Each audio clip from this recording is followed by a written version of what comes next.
Assalamualaikum warahmatullahi wabarakatuh. Perkenalkan, nama saya Torikus Saidul Akbar dari kelas A2R6 dengan NIM 3140200018. Saya di sini akan menjelaskan materi tentang standar akuntansi dan kerangka konseptual akuntansi. Sebelumnya, apa sih standar akuntansi itu?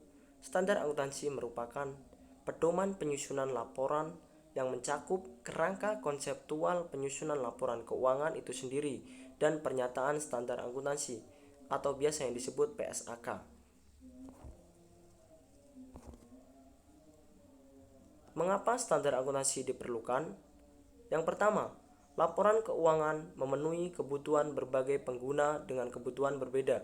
Yang kedua, standar akuntansi menyamakan persepsi penyusun laporan keuangan dengan pengguna. Yang ketiga, terdapat keseragaman penyajian laporan keuangan seperti konsep dasar, cara, dan asumsi.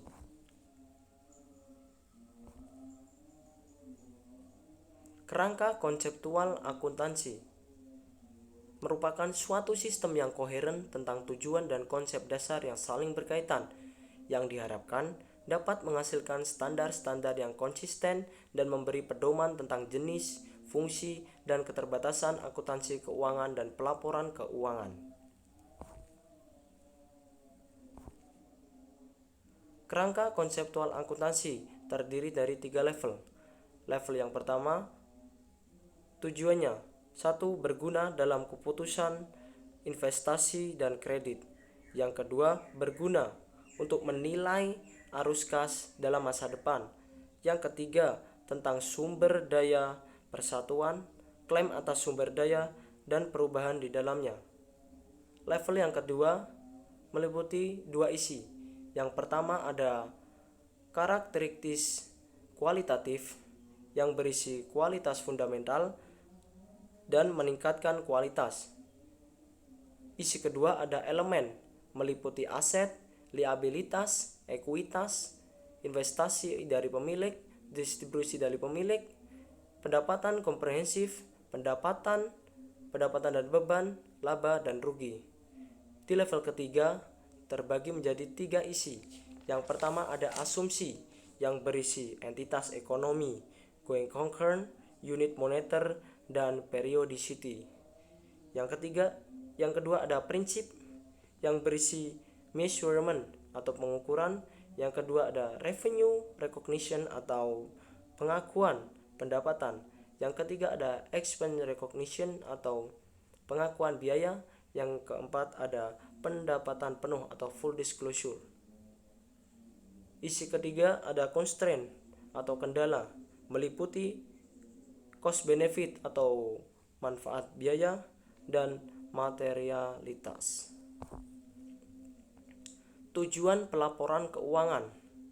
Pelaporan keuangan tidak hanya laporan keuangan seperti neraca laporan laba rugi, laporan perubahan ekuitas, laporan arus kas, catatan atas laporan keuangan, tetapi juga media pelaporan lainnya.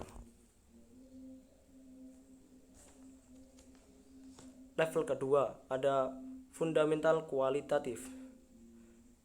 Yang pertama ada revenue. Revenue merupakan informasi yang memiliki manfaat bagi pemakai, yang di dalamnya terdiri dari nilai prediksi atau predictive value dan ada nilai konfirmasi atau confirmatory value. Yang kedua ada faithful representation, yang berarti informasi mampu menggambarkan secara wajar keadaan atau peristiwa yang sebenarnya, meliputi completeness atau kelengkapan, neutrality atau kenetralan. Yang ketiga ada free from error atau bebas dari kesalahan.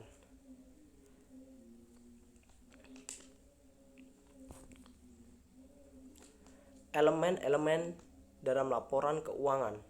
Yang pertama ada aset, yang kedua ada liabilities, yang ketiga ada equity, yang keempat ada investment by owners atau investasi oleh pemilik, yang kelima ada distribution to owners atau distribusi dari pemilik, yang keenam ada comprehensive income atau pendapatan komprehensif, yang ketujuh ada revenue atau pendapatan.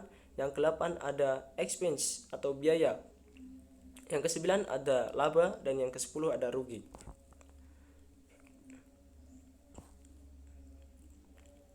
Asumsi akuntansi. Yang pertama, economic entity, berarti perusahaan dianggap sebagai unit usaha yang terpisah, yang berarti bebas dari campur tangan pemiliknya dan unit yang lainnya. Yang kedua ada going concern, berarti perusahaan dianggap beroperasi terus tanpa batas. Yang ketiga ada monetary unit atau unit moneter. Yang keempat ada periodicity, berarti kegiatan perusahaan dibagi ke dalam periode tertentu sesuai siklus kegiatannya. Prinsip akuntansi. Ada measurement. Yang kedua ada historical cost. Pada awalnya semua transaksi berkaitan dengan aktiva, hutang, modal, pendapatan dan biaya dicatat menurut harga pertukaran. Yang ketiga ada fair value. Yang keempat ada pendapatan recognition atau pendapatan diakui pada saat terjadi transaksi penyerahan barang atau jasa kepada pelanggan sebesar jumlah kas atau secara kas yang akan diterima. Yang kelima ada expense recognition atau pendapatan biaya. Biaya diakui sesuai dengan pengorbanan ekonomis untuk memperoleh pendapatan. Yang keenam ada cost atau biaya, berarti biaya penyajian informasi harus banding dengan manfaat penyajian informasi. Yang ketujuh ada materiality. Yang ke-8 ada full disclosure, berarti laporan keuangan harus menyajikan informasi lengkap dengan pengungkapan penuh. Perkecualian dalam pengakuan pendapatan. Yang pertama, pendapatan diakui selama proses produksi, seperti kontrak jangka panjang. Yang kedua, pendapatan diakui saat produksi selesai, seperti logam mulia. Yang ketiga, pendapatan diakui saat kas diterima, seperti penjualan angsuran. Standar akuntansi dibedakan menjadi 4. Yang pertama ada standar akuntansi keuangan atau SAK. Yang kedua ada standar akuntansi keuangan entitas tanpa akuntabilitas publik atau SAK etap. Yang ketiga ada standar akuntansi keuangan entitas tanpa akuntabilitas publik atau disebut SAK etap. Yang keempat ada standar akuntansi pemerintah atau SAP. Sekian yang dapat saya jelaskan, kurang lebihnya mohon maaf. Wassalamualaikum warahmatullahi wabarakatuh.